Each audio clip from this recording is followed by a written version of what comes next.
अधिक धान तोलकर कमीशन खोरी का आरोप। बेमेतरा में समर्थन मूल्य पर धान खरीदी 1 दिसंबर से प्रारंभ हो गया है, जहां किसान अपनी खून पसीने की कमाई कर खेतों में धान की पैदावारी करता है। किसान अपने धान की समर्थन मूल्य पर बेचने के लिए धान उपार्जन केंद्र में लेकर जाते हैं। कई उपार्जन केंद्रों में धान के तौल में 40 किलो के जगह पर आधा से 1 किलो तक धान लिया जा रहा है, यानी सीधे तौर पर प्रति क्विंटल 2 किलो अतिरिक्त धान लिया जा रहा है। शिकायत के बाद भी जिम्मेदार अधिकारी हाथ पर हाथ रख के बैठे हुए हैं। वहीं ऐसा एक मामला देवरवीजा धान उपार्जन केंद्र का है, जो कि जिला मुख्यालय से 18 किलोमीटर दूर स्थित देवरवीजा उपार्जन केंद्रों में किसानों को गुमराह कर उससे अधिक धान लिया जा रहा है। इस बात की सूचना मिलने पर किसान नेता योगेश तिवारी ने देवरवीजा धान उपार्जन केंद्र पहुंचकर खरीदी की गई धान की बोरी की पुनः तौल कराने का धान प्रति बोरी आधा से 1 किलो अतिरिक्त धान पाया गया, जिसकी शिकायत उच्च अधिकारियों से की गई। इस धान खरीदी केंद्र के संचालकों को कलेक्टर के निर्देशों की कोई भी परवाह नहीं है। इस फंड के जरिए किसानों की मेहनत पर डाका डाला जा रहा है। सरकारी नियम के तहत धान का वजन प्रति बोरी 40 किलो लिया जाना है, लेकिन इस देवरवीजा धान उपार्जन केंद्र में आधा से 1 किलो अतिरिक्त धान लिया जा रहा है।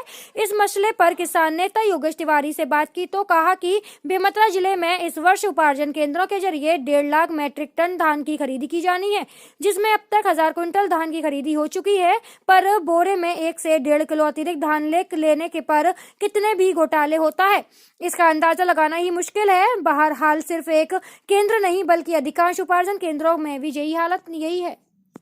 1 किलो करीब धान पड़ा जाता है हर काटा में, और इससे मतलब हो प्रबंधक नहीं बोलते न कोनो नहीं बोलत सकते। नुकसान तो किसान को नुकसान। और ये तो अभी 16 दिन हो गए हैं धान खरीदी। हाँ, 16 दिन हो गए हैं, और 16 दिन में मतलब सबको बोला उठ जाते व्यापारिक मतलब फायदा होते, हम में का फायदा हो तो पूरा घाटा होता हमारे मन नहीं है। 1 से 1.5 किलो नहीं है, कुछ तो है, लेकिन जो धान वाला जो किसान है उनके सामने सही तौल करके उसको सत्यता की जानकारी दी जाएगी। अभी किसान बैठे उसका धान संपूर्ण तौल भी नहीं हुआ। अभी 1 तारीख से जो है धान खरीदी चालू हुई। मैं तो बीच बीच में घूमते रहता हूँ, कांटा में बराबर जो तौल होता है उसको देखते रहता हूँ, और लेबरों को बराबर निर्देश भी दिया हूँ। नहीं, इस तरीके से इसके लिए मैं लेबर को कार्रवाई के लिए करूँगा, जो गलत किए हैं वो उसको बाहर करना ही है।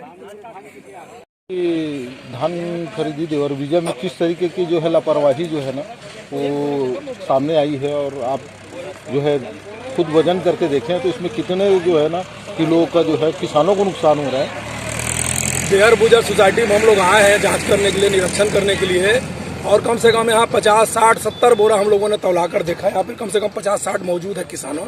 उसके बावजूद कई बोरा में 1-1, 1.5 किलो वजन एक्सेस लिया जा रहा है। हर बोरा में ये हाल है, तो इससे ये बात पता चलता है कहीं ना कहीं ये धांधली हो रही है, किसानों को नुकसान पहुंचाया जा रहा है। हर बार इसके पहले भी मैं पिछले 5 साल से आवाज उठा रहा हूँ कि इलेक्ट्रॉनिक कांटा में किसानों का धान लिया जाना चाहिए। उसके बावजूद सरकार इस पर ध्यान नहीं दे रही है। किसानों को अगर 1 बोरा में 40 किलो का कट्टा है, अगर उसमें 1.25 किलो एक्सेस धान अगर लिया जाएगा तो 1 क्विंटल में तो 1.25 किलो 1.5 किलो धान एक्सेस लिया जा रहा है। किसान को कितना नुकसान हो रहा है। एक दाना अगर किसान को पैदा करने में कितनी तकलीफ, कितनी परेशानियों का सामना करना पड़ता है। आज किसानों को बारदाना नहीं मिल रहा है, कहीं 50% दिया जा रहा है, कलेक्टर का फरमान है 75%, उसके बावजूद 50% दिया जा रहा है। जहां दमदार नेता है, मंत्री, वहां 100% दिया जा रहा है। तो किसानों के साथ ऐसा भेदभाव नहीं होना चाहिए, और किसानों के साथ जिस तरह से चोरी की जा रही है उसको बर्दाश्त नहीं किया जाएगा। ऐसे कर्मचारी और ऐसे खिलाफ कार्रवाई की मांग हम लोगों ने कलेक्टर से किया है, अन्यथा आंदोलन करेंगे।